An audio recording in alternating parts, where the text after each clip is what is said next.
Hello there, my name is Ismail and welcome to Top Channel 101. So a few days ago I gave out these shaders here and I didn't explain how I made the shaders. So today we're going to be looking at how I made all the shaders here.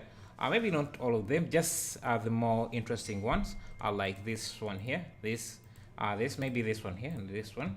The others are really basic and they don't require much, but yeah, so this is just an explanation on how to make these shaders, and so that if you want to make them on your own, maybe adjust them or change them a bit, you can be able to do that.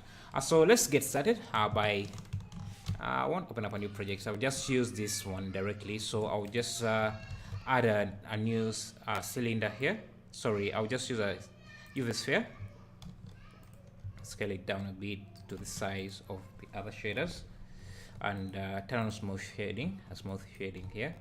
I'm not going to UV unwrap this because these are going to be using object texture coordinate mapping that doesn't require any UV unwrapping. So that means that it doesn't matter if your mesh has UVs or not, you can still utilize the shader regardless. So if I just link these to this material, Ctrl L, you can see that it works perfectly. So let's start by working on this material here. So I will just delete that for a second.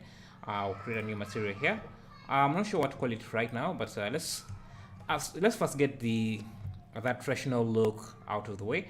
So what you want to use is a fractional node or just a layer weight node that gives you the fractional input. So let me show you what I mean here. So if you use Shift A to access this menu, Shift A input, you have two options here that can give you the fractional look that you want.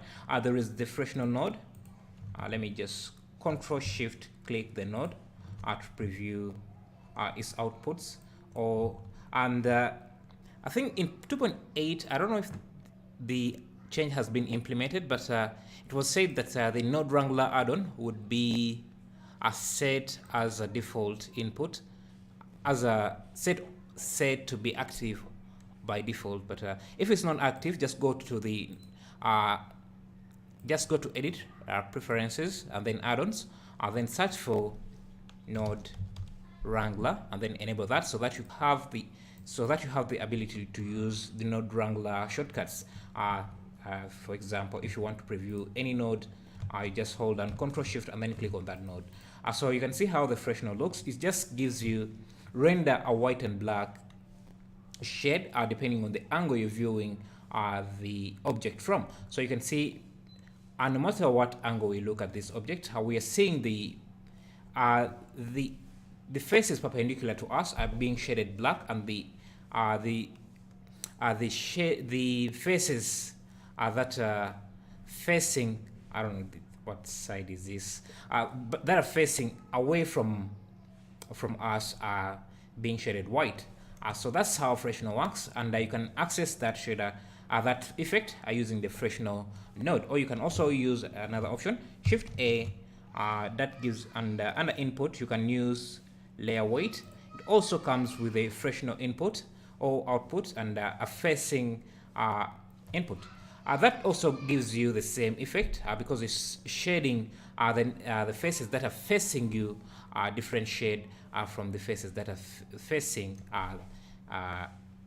away from the camera. So if we preview this node, Control Shift, I can see the fractional is almost the same with this that we're getting from the fractional node. The difference, I think, comes with this blending mode. So this doesn't really give you that option, but this gives you the blending mode. I think you can try using the IOR, which I think is the refractive index, to kind of play around with the amount of with the gradient there. But the reason why I like playing with using the layer weight instead of the fractional because this facing node gives you a more pronounced effect than the fractional.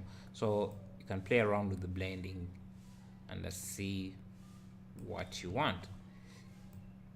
But more or less gives you the same effect. And you can also use a convert color ramp to play around with the contrast of this freshener.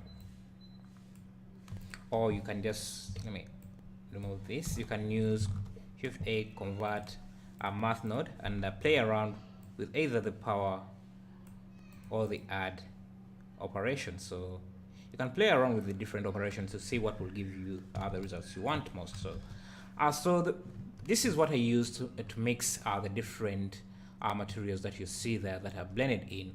And before I did, because I used the freshener to mix different noise textures.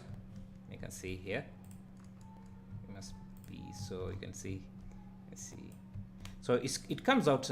I started with a blue green gradient, but I think I changed it here with the hue and saturation so that I have control over the final color that I have here. So that's why you see that we have different colors starting out, and then the final colors that are being rendered are different. So so let's play around with this and see how we can get the same effect. So to get this effect, of course, I started with a texture, noise texture, and again, to preview this, you can just hold on Ctrl Shift and then click on the node, and you can preview the node. But you see that the clouds here are too big, or the noise here is too big, so I'm going to increase the noise quite a bit, like that. And so then I can bring in my freshener. So I can use Shift A, and then I can bring in the layer weight to either use the freshener or the facing of the layer weight, and that I can add a color ramp, which is convert color ramp, just to control the contrast between of the freshener. I'm going to use facing for this, so that I have that more concentrated effect. So let me put it around there, and I want to blend this here, so I can add a color mix RGB just to show the effects here. I'll feed this to the factor, and then change this to a red and a blue. I'll then preview this node. You can see how the freshener is affecting this, and you can also try this out on a different mesh, say a monkey head. Let me get this here. Let me first turn off snapping for a second.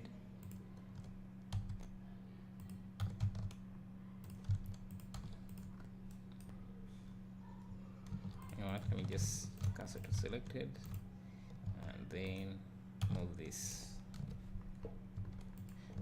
Let me turn on subdivision surface and then smooth heading. Also link the material here, so you can see how the effect looks on a more detailed mesh. So yeah, that's how the freshener is working. It's blending the two colors depending on the angle that we are viewing the different faces on our mesh. But we need to add a few details like you see in here, and that's why I'm having this noise texture. So if I feed this into the red node here, the red color input, then I can replace that color with this texture. I can also just copy this, Shift D, and use that to control the color of the noise. So if this is just a black and white gradient, it will produce black and white noise, but you can come around and play with the color in here, the color of the different nodes to give it. Maybe you can add some variations here.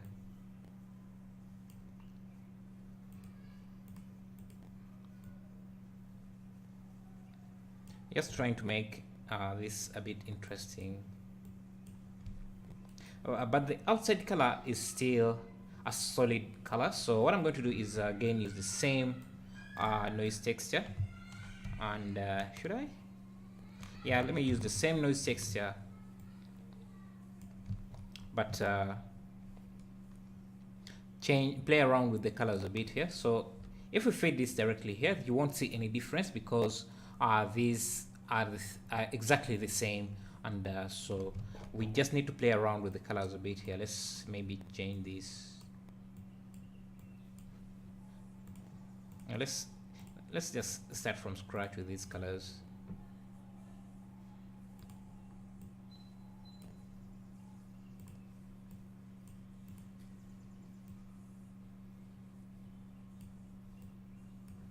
So you can play with any colors you want. I'm just going with something that I think will look good. Let me.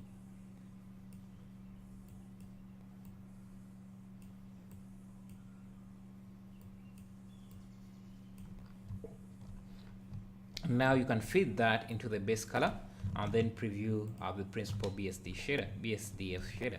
So just give it a moment to compile. You can see what we have. Now you can play around with the roughness of this. We also have a clear coat effect here. That kind of gives it like a varnish paint, a varnish finish over the entire thing to make it a little bit more polished. And as you can see, so if you want to control the final color you see here, you can add hue and saturation. So color, hue and saturation node.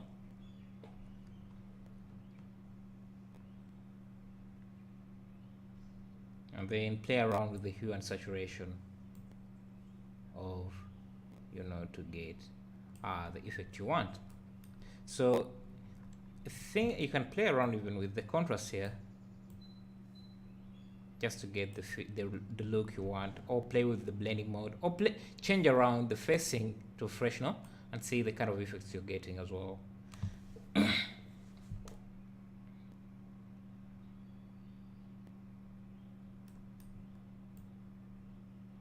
See,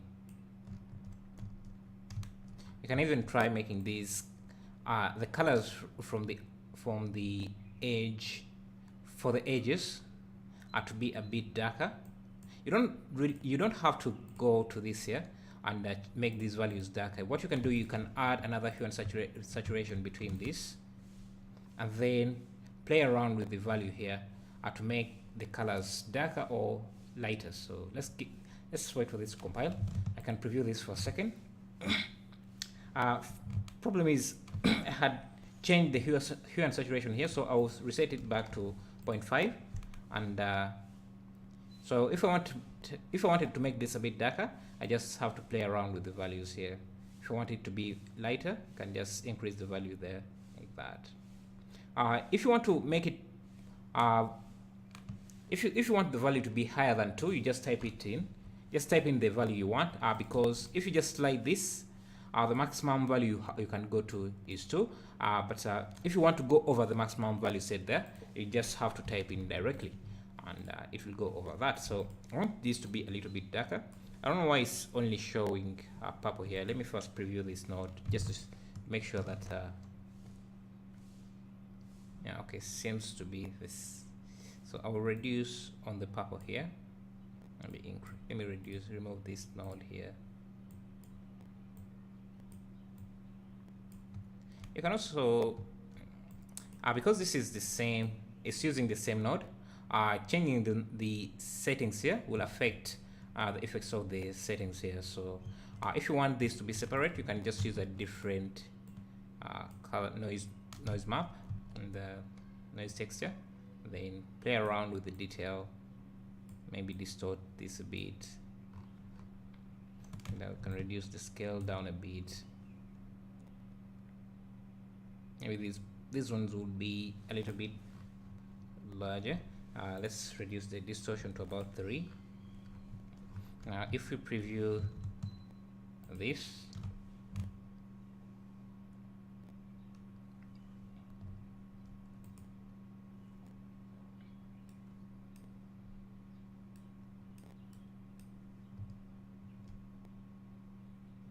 you can see again, if you want this to be a bit darker, you just have to play around with the values here.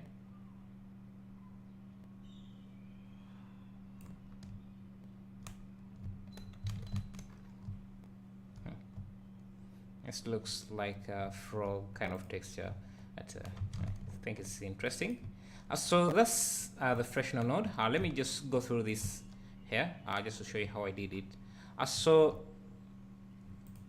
I think the mapping here by default is I set to use UV texture coordinate mapping. That's why I made sure that I add in the object texture coordinate mapping, so that in case the object has UVs, Blender ignores the UVs and just uses object coordinate mapping. So if you want to do that, you can add that as well.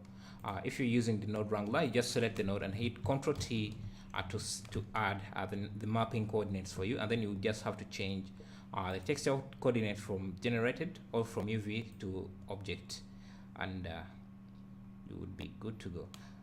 For some reason, ever since I switched to this new iteration of Blender, it's been slow at compiling. I don't know, maybe that's a bug or something. So let me see. This is so I'll try to download a new version and see how that goes. So let me see. I think this also uses fresh, no? Okay, doesn't.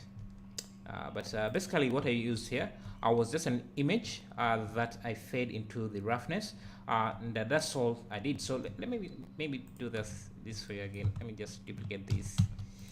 I'll delete this new texture.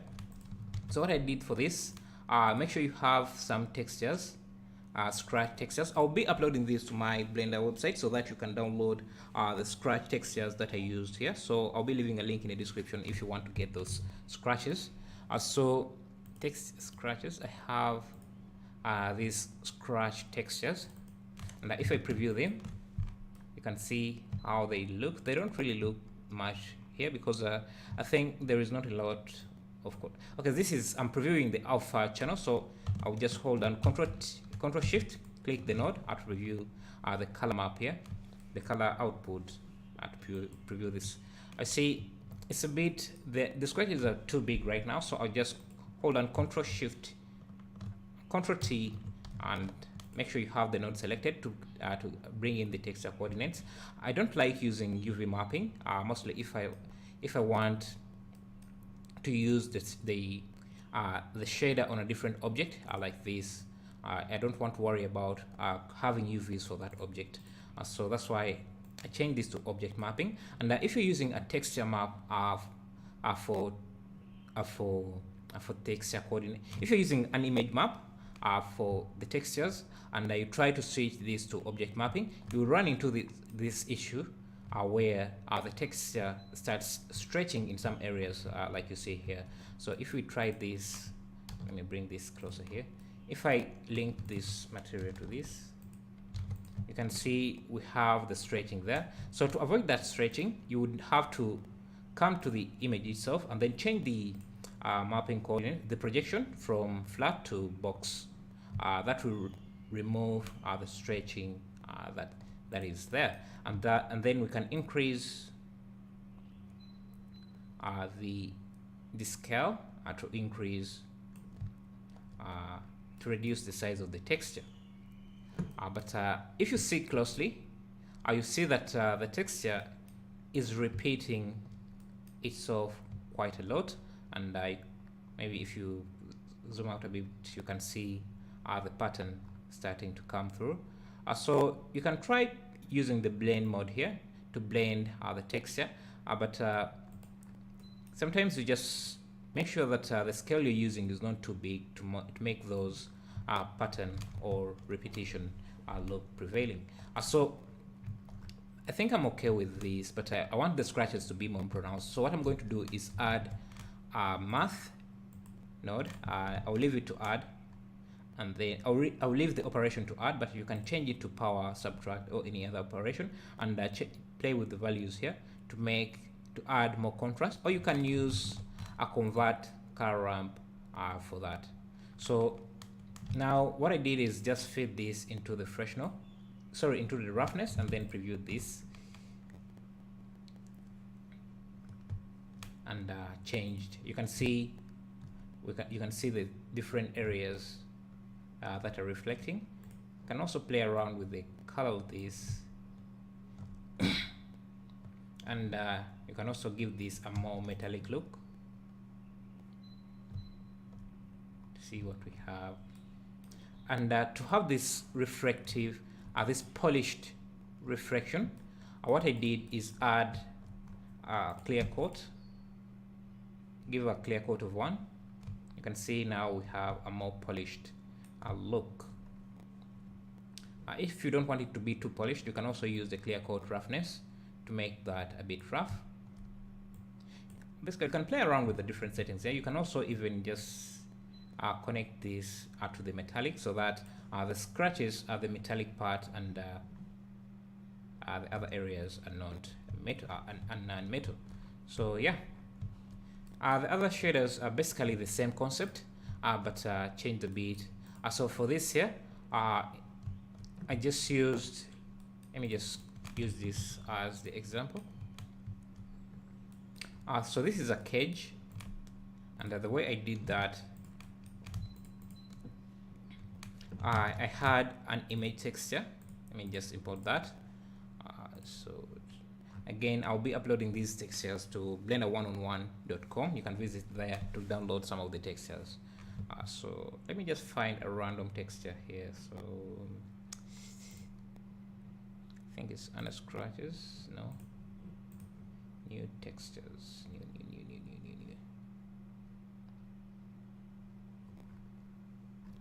Hey, let me just use this. So this is how the texture looks, and we want the white parts to be transparent and then the black parts to be non-transparent. So if you're going to use cycles, and you can just feed this directly into the transmission, because this is the value that tells Blender which parts are transparent on the mesh and which parts are not. So if we preview this, if you're using cycles, it should work directly.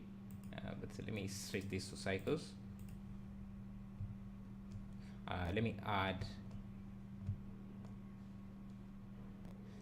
add a background image so that you can preview this. Just add environment.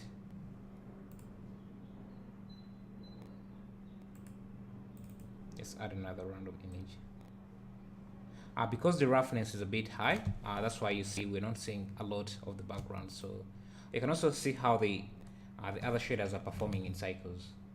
The problem is that because I'm recording this, my computer is a bit very slow. So you can see the white areas are now transparent, and then the black areas are opaque. And the reason why you see that the background image is distorted, that's because of the refractive index that is set here, and you can play around with that to change the refractive index of your object. And yeah, so but if you're in Eevee, if you're using Eevee as your render, it works a bit different, because you see we have set this transmission and it seems to be working, but you can see we are not seeing through the objects. I see we have other objects behind here, but we are not seeing through those. We are not seeing them behind the glass. To demonstrate this even further, I'll just add a plane and assign it the same material. So I'll just link this material here. You can see it should be reflective, but right now it looks more like glass instead of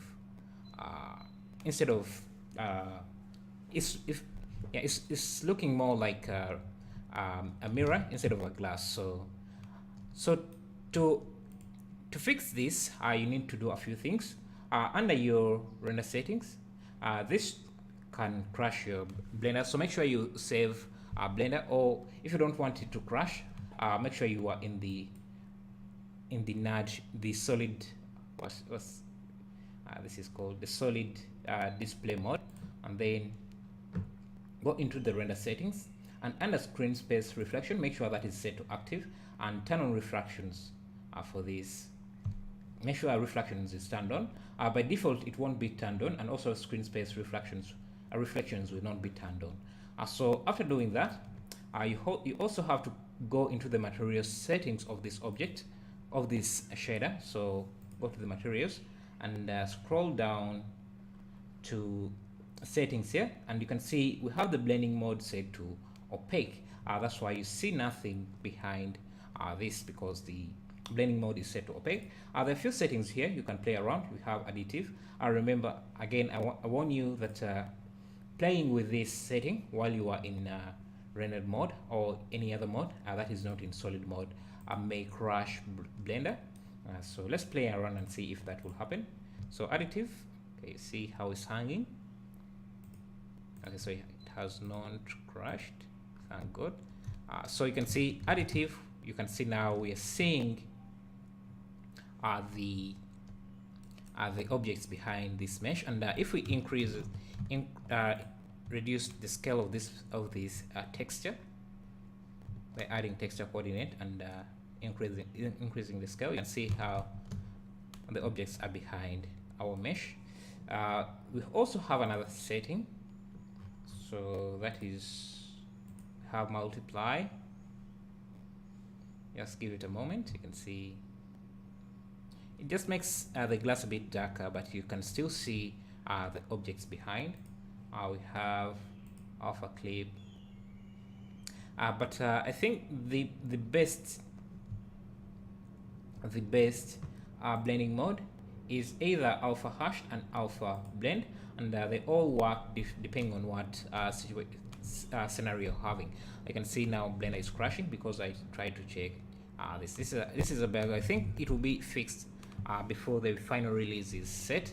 But yeah, since I've not been saving this, I'll also stop the project here, tutorial from here. But yeah, that was just to show you how you can use transparency. And yeah, so thank you for watching. I'll see you in the next video.